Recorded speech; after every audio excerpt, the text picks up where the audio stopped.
Fairey's posters are a potent synthesis of art and social and political commentary. From drawing attention to suffering to focusing on hope, they're an effective and powerful medium to communicate his message. We spoke with Shepard at his LA studio about some of his latest and most recognizable pieces. You know, I choose the causes that I make an art piece for just based on what's important to me, and that's there's some things that have been more timeless. You know, the idea of questioning authority, questioning obedience, obviously through the Obey campaign.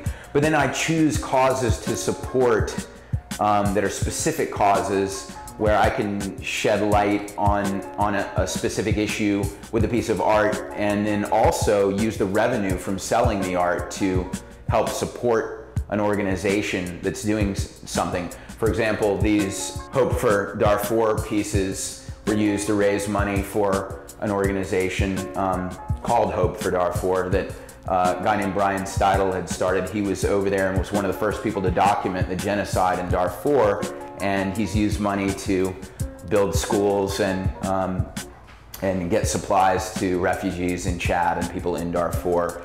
And you know, he's a great guy who's got great photographs from being over there that lend themselves to the art, and it's a very, very symbiotic thing. We've also done through Obey Clothing t-shirts for this cause and raised a lot of money through the t-shirts, and we try to encourage the retailers to, you know, get on board with what's called the Obey Awareness Program, where they're going to promote the idea and give a percentage of their side back to the cause as well.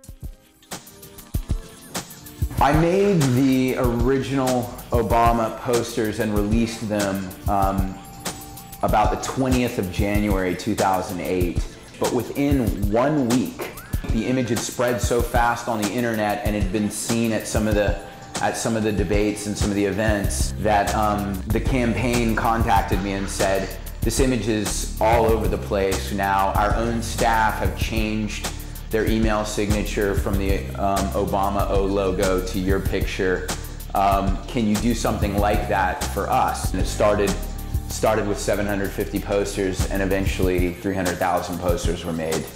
All of the money generated from the Obama posters was put into making more materials that went to the Obama campaign, and what was left over went to the ACLU. But the main objective was to create an image that could go viral, that could become a very pervasive symbol of support for Obama. But the fact that something I did on my own, you know, as an artist that just cared about the future of the country and the outcome of the election, that had actually penetrated to the real organization of his campaign, and that they acknowledged and embraced the piece, was pretty amazing, because most political campaigns just play it so safe.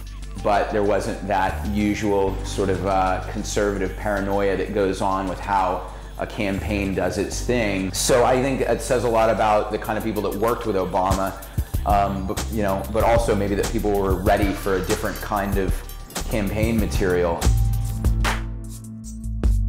This is Aung San Suu Kyi, who is the democratically elected leader of Burma. She was elected in '89, and there was a military junta, and she wasn't allowed to take office, of course, and has been under house arrest. I spoke to a friend, this guy Jack Healy, who had headed up Amnesty International in the '80s and organized U2 and Peter Gabriel and all those people, and he said, you know, this is going to be a really important time. I really would like it if you'd make a poster to help promote human rights and democracy in Burma and get the world's attention, because in Burma the military regime controls the media very, very strictly. So creating an icon like this, I think, can be, you know, a really powerful way to spread the word and, you know, unify and encourage international pressure on the regime in Burma. This right here is a pro-wind power image that I created. I talked to Laura Dawn from MoveOn.org, and a red, white, and blue in the same colorways as the Obama version of this is going to be used for Move On's Power Up America campaign. which it's actually up on my site on obeygiant.com, and it's going to be the same formula. There's an unsigned version that's, you get 2 for $20. So the idea is you get to keep one, you get to put one up in a window or put it out on the street or do whatever. Free download, and then a signed version it's only 40 bucks.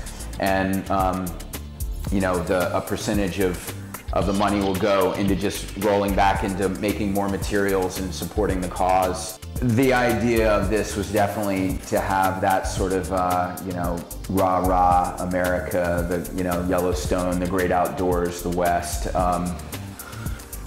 that associated with the form of power in a positive way, because I think you can split hairs about what's going to ruin the beauty of the landscape, but ultimately, if global warming keeps going the way it is, everything's going to be screwed. The planet's going to not even be inhabitable. So I think I can live with seeing some windmills on the horizon, and you know, I think that green energy is the only way that the U.S. is going to protect the planet and retain its economic dominance, because you know, right now all the labor is being outsourced and we're getting all our fuel from other parts of the world.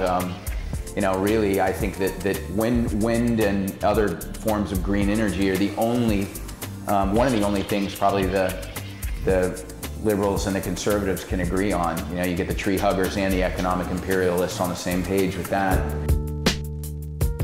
So I think images are really, really powerful in a different way, you know, than words are. An intellectual argument a lot of times I think is whether it's in writing or just speaking, is something that people process differently than the way that they process art. When people see an art piece, if it affects them on a gut level, they're going to want to somehow resolve why it had that effect on them. And a lot of times I think that, you know, if that subject matter, like, you know, these images from Darfur or the Obama poster or something about, you know, the environment, when you have a symbol that, you know, people see and they go, oh, cool, there's another supporter, that maybe spurs on, you know, their energy to, you know, to demonstrate their support and to enroll others, and it has a snowball effect that can be really, really powerful.